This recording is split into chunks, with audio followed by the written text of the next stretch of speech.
And this time when Aaron saw me, I wouldn't be caught in some ridiculous costume. Hey guys. You look awesome. I know, right? This is all part of our annual tradition now, as we see whether Netflix Christmas romance movies are actually good, bad, because I don't know if you know me at all, but I love a good little rom-com moment because we need some sweet escapism. And if you didn't see my video last year, I think I watched nearly 20 movies last year. Thank goodness I don't have that many to go over this year, but I've got a few, and also I've included one extra bonus, Dash and Lily, because that was talked about so much in the comment section last year, so I have indeed watched that for this one. The way that I view Netflix Christmas romance movies is a bit like on Hallmark level, and the one thing that I look for the most is chemistry between the leads, because it shouldn't be that hard, right? This is a Christmas romance. You want to have chemistry between the leads, you want to have a beautiful setting, you are completely okay with some tropes as long as they're actually done well, like people can lean into it in a campy way, or you can kind of fall into it as like sort of a storytelling thing. I'm not too mad about tropes when it comes to Christmas romance movies. Sometimes they're done better than others, as I talked about last year. There's definitely a difference involved when you've got actors who are sort of like on the same level when it comes to actually pinging off each other, because otherwise you can really tell. And there are movies that fall into that this year. I'm so sorry. Oh, I should tell you about the ranking, right? Just in case you don't know. So we are going on this sort of tier list system, which I've renamed festively, because of course I have to. S tier, which is best in snow. A tier is You Slay Me. B tier is A Holly Jolly Time. C tier is Feeling Sentimental. D tier is Let's Get Elfed Up. Even though I'm not drinking now, like, you need to have something in your system to help you get through a movie like this.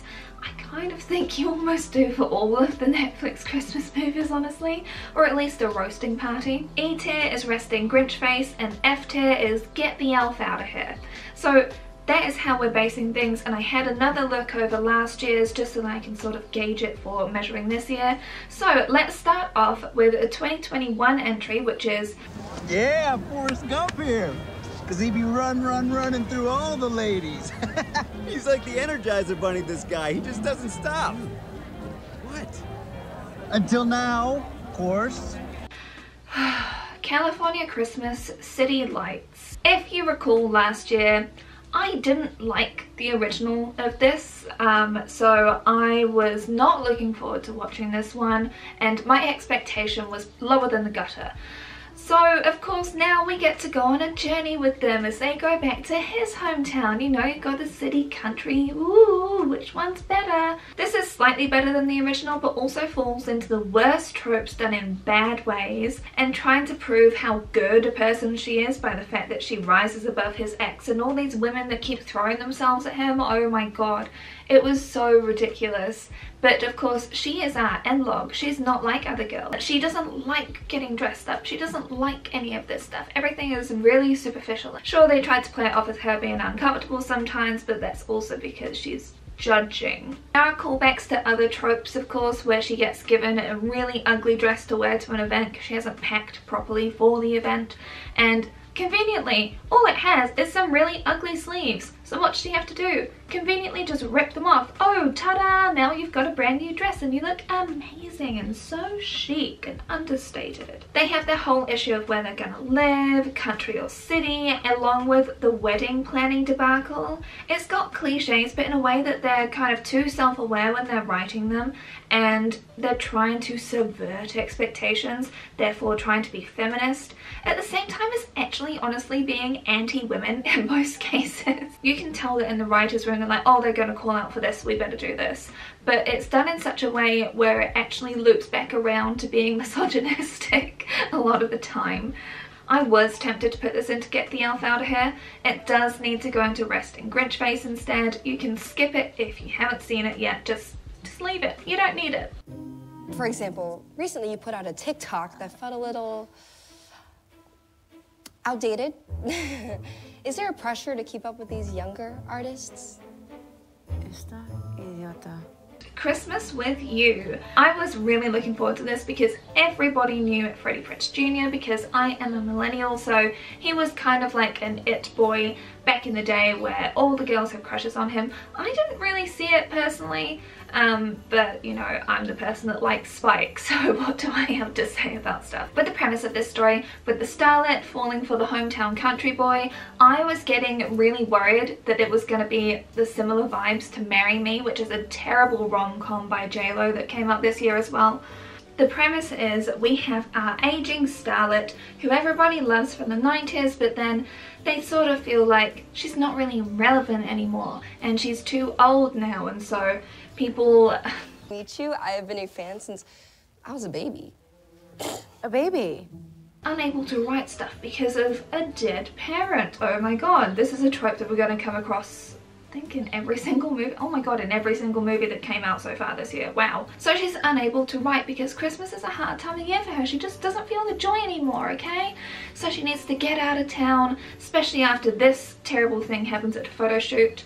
And the styling, I have to point out the styling that they give to her, because I thought that we reverted back to 2012 for a hot second. I understand why it was called out for being vintage, because when they were hyping her up, I was just looking at it like, oh, okay.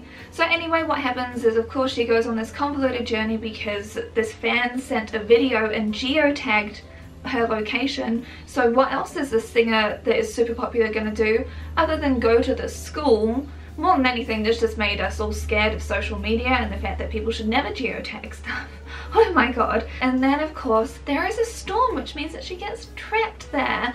Oh no, where are they gonna go? Safest thing to do to go to a fan's house that is super fan and screamed when they met you. Yes, makes you feel so very safe. Wow, that would totally happen in real life. Hopefully never. But she has to walk in bagged shoes out in the foam snow because they use foam for snow here. Like, there are different levels, there are different things that they use for snow, whether it is shaving foam, foam for like a foam party, or like potato flakes, a lot of different things. And obviously there is a tier list of those, the best being real snow. Foam snow always makes me laugh to look at because I'm just looking at the actors, looking to see if they're trying to not trip up. That's one of the best things about B-grade movies to me, is just watching everyone struggle through the foam snow whenever there's a wide shot scene. We get our kicks in different ways, okay? That's me. So anyway, what happens is they go into this household, a lovely little actress, and she's getting ready for her quinceanera. I think that's how you pronounce it. So of course she gets her moment of bonding with the family, and then they just start writing songs together and they have a lovely time. And there's this whole thing of like going to the school and teaching them to dance, and it's basically a bit like How I Met Your Mother. Oh my god, sorry, I just saw a spider that is like literally on the ring light and now I'm very scared. Oh my god. I don't know what to do. This movie basically feels like a bit of an audition for Replacement Mum. The chemistry between the leads is just not there. I'm not saying that they're bad actors in their own right. It's just Freddie feels like he should be presenting Blue's Clues more than a romantic interest, okay? I'm sorry. He seems like a lovely person, but he's so clean-cut, kid-friendly that it didn't feel like he was like the right cast for this sort of thing. I just want chemistry between the leads. Is that so much to ask for? Apparently it is. A bit of an ED warning for this movie. The starlet goes on a lot of fad diets. She is constantly worried about her weight, and it's kind of throughout the whole thing. So I just want to give you a forewarning for that, because the thing is that they actually shame her at the dinner table as opposed to trying to help her. And oh god, the spider just keeps going around in circles around my ring light. It's really scaring me. It was really nice to actually see like all of the sentimental stuff that's happening, because it's very family friendly, it's very family heavy, and that was really sweet, especially along with actually having Mexican traditions weaved throughout the entire story. It wasn't like it was thrown in there, it was actually woven throughout the whole thing. The only thing that's actually lacking is the romance, honestly. I'm putting this into feeling sentimental for those people that are missing Freddie Prinze Jr. and want that sort of sentimental family vibe, because I don't see myself ever watching this again because I was bored. It's kind of worse when a movie is boring, to be honest with you. Separate checks. Separate checks. Well, I don't know, you're a writer and I just want to respect that. Both of my parents are artists and they make and sell their own jewelry, so as you can imagine, it's there have been times when the bills have been challenging. The Noel Diary. spider is still. Oh god, what are you doing? So I was actually kind of looking forward to this once I started watching it, because I was like, ooh, broody, melancholy winter story as opposed to happy, everything's great Christmas story, you know what I mean? Like Christmas stories, there tends to be a bit of sadness in there, but this has a lot of sadness and a lot of death in this movie, as well, as a heads up in case you're thinking of watching it. So it opens up with us listening to this girl actually writing in her diary. She's about to have a baby and she's a teenager, so she has to go and live with a family and is kind of like a nanny for them in order to be able to have a roof over her head, because her family doesn't actually want to look after her anymore. That's a lovely happy opening. And then we meet our writer, who is very handsome and very charming, and he has a lot of specifically female fans and a token gay couple as well. But then he gets a phone call telling him that his mother actually passed away, but he is estranged from his family. So this is another layer of kind of sadness on top of that. And he has to go to her house, but she was a hoarder due to something that happened, so I won't spoil for you in case you do actually want to go watch this movie if you're in it for all the sad vibes. On top of all of the grief and stuff, he has to go and sort out a hoarder's house, which is, you know, it's a lot of work that you have to put into that for sure. Then he sees this woman across the street sort of watching him, and it turns out that her mother used to live at the house. She was adopted, so she never actually knew her parents. She never knew anything like that, and now she actually really wants to go and find out. So hey, this is a really good premise, right? But if you want to have a movie to actually watch that will also be sad with you and kind of grow through pain with you, then this could be the movie for you. It's not really what I want when it comes to a Netflix romance, where I want to be able to escape to something that isn't dealing with, you know, problems in the same way as this, because there's problems on problems on problems. They do use a lot of tropes to try and make this a Christmassy story, but it feels like this should be two separate films. They could have made a Christmas rom-com from this, or they could have made the sad movie, but together they're just sort of not really working, because the tonal shifts don't quite work. There's a lot of sadness and then there's a tonal shift into something that's quite ridiculous. You know what I mean? So it's like, if you're gonna go ridiculous, you have to make the choice to make a Christmas rom-com movie. If you're gonna stick with sadness and somberness, then you can choose that and stick with some of the wry humor that was included in this.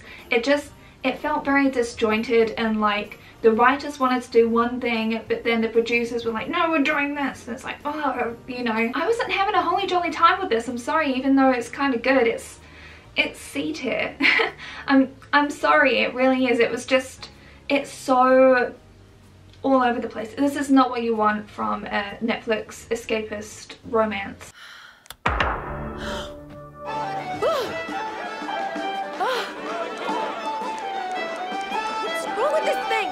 Falling for Christmas with Lindsay Lohan, the movie that everyone has actually done a review of already, because it's the only interesting Netflix Christmas romance movie that's come out this year. Wow! It's wonderful seeing Lindsay Lohan back on screen. I've really missed her.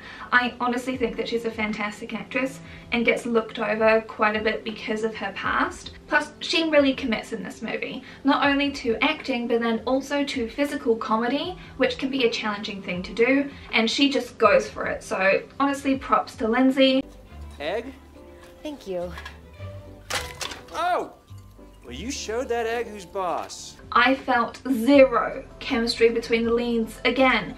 Why? Why give Lindsay Lohan this bland boy whose facial expression has to be forced into certain ways, but his eyes just never say anything? It's like the directors were just having to constantly tell him, oh, you need to give it more, because the only way he can express stuff is by going, oh. You know how Wednesday, that Netflix show, she doesn't have to move her facial features much and you can really get everything from her because of her eyes? This dude is giving me the same vibes of like the Polar Express, when it's just dead, just nothing behind there, and chemistry between them is just nothing. She had better chemistry when it comes to acting off his daughter, who is of course a curly-haired mixed race girl whose mother is conveniently lost. Wow. As in like she's gone. And she gets along well with his mother, who wants him to be happy. There is a lot of campiness, there is a lot of humour, especially given by Lindsay, a lot of throwing shade at influencers as well, treating it like it's not a real job and making them all out to be like this guy. I've already made an entire video about that because, well, are we still having writers come up with this stuff? They basically went and ticked off every single trope that you could possibly have. Like, she gets amnesia, there's a, you know, magical snow globe that helps her see things, and there's a magical Santa, and the mother's lost, and he doesn't want to put the angel on the... basically, if you've seen Kenny JD's reaction to this, then there you go, that's all you need to know. I think the only way to really watch this is to have something in your system, or to actually have a roasting watch party with other people, because it is very ridiculous, but not in a way where you can feel hurt from it. I was really hoping to like this, and the only reason I do is for Lindsay. So I'm putting it in a holly jolly time for her, but I could possibly put it into feeling sentimental in all honesty, because it really comes down to just Lindsay. It's the only reason, okay? So that's the amount of movies so far. There is one more movie coming out, but of course scheduling doesn't allow me to cover every single thing. That is I Believe in Santa, and I'm looking forward to that one, because hopefully that is actually going to be a good rom-com that could even possibly go in S or A tier. That would be fantastic. I'd love to see that. That's actually about one person in a relationship that's really into Christmas and the other person has got no idea. It's a bit like Brandon and me. So relatable, I fully get it, and I know it's a trope again, but hopefully it'll actually be funny. Who the hell knows? We'll find out, and I'll be talking about that one next year. Now, do I dare? Not for just anyone, but apparently, Clue Girl, I dare for you. let's get on to my bonus one, which is Dash and Lily from 2020. This is an 8-episode series, which you can actually watch over the course of like 2 weeks leading up to Christmas, over a week, or just binge it in a couple of days if you want to. I actually understand why everybody was commenting to tell me to actually rank this one, because it's charming. Honestly, it is really witty. It is full of like very warm, charismatic actors that have chemistry. Oh my gosh. And the whole premise of this is you have Lily, who is a very insulated, sort of shy girl who sets up a challenge through a book at her favourite bookstore and challenges whoever is actually reading it to complete these tasks. And then you have Dash, who's a kind of grinchy guy. He's pretty uptight, and you have them learning about themselves, learning about each other, and of course meeting. And you go through this story between the two of them. I love the way it juxtaposes and overlaps with the characters between the episodes, and editing is really great with this. Of course they've got the token gay brother as well with that setup, which could have been done better, honestly. But there's a lot of really fantastic family moments. There's a lot of really fantastic growth moments throughout this whole thing. I really enjoyed watching this. In complete honesty, I'm going to add this to my yearly rotation, which is a big honour, because that's definitely an honour. I don't really know if I can put this into S tier though, because it's not actually a movie. So I'm putting it into You Slay Me, because I think that this is something that everybody should be able to actually really enjoy. I definitely did. It's very witty. It gives you a lot of warm fuzzies, and you really get sucked into the story. I definitely did. So yeah, I would recommend going and watching that one if you want to have something else to watch this year. That is the ranking. It's a shorter video this time. Granted, I did have a lot of screaming sessions at that spider, which I still don't know where is, and I want to get the hell out of this room, but I also work in this room, so I don't know what to do. It just sort of felt very flat this year. We have gotten really good movies out of Netflix. Like, there are some movies from Netflix I absolutely adore, as I'll be talking about next year when I talk about if there are any good rom-coms since Me Too. I'm going to be coming up with that video for Valentine's Day. I think that what we're seeing right now is Netflix sort of flailing and failing in areas, because I'm sure that some of the writers have left. I know that they've had to do cutbacks. They're just not really on their A game anymore like they were, you know, a few years ago. Like, the movies from a few years ago, I sort of feel like were heaps better than this. What do you think? Have you seen any of these movies? Do you agree with me? Disagree with me? I'd love to hear it. The thing is that we can all have our own opinions and takes on things, and that's kind of what makes life worth living and actually interesting, is differing opinions. Doesn't mean we don't have to be respectful of each other. In the next video, we will be going over the A-tier Christmas movies, and I am also very nervous about that one because people get very heated about them at this time of year in particular. So, I'll see you then. Thanks, lovelies. Bye. It's calculating something, and I don't know what, and it's... Oh no. Stop it, stop it, stop it, stop it, stop it, stop it, stop it. I guess it's better that it's on there keeping itself amused than on the floor, because I would scream and run out. It's just lifting on its back legs now. Are you gonna try and drop down? Okay, I'm gonna have to stop filming. I've got to sort this out. I tried to get rid of the spider and it jumped off. So now I don't know where it is.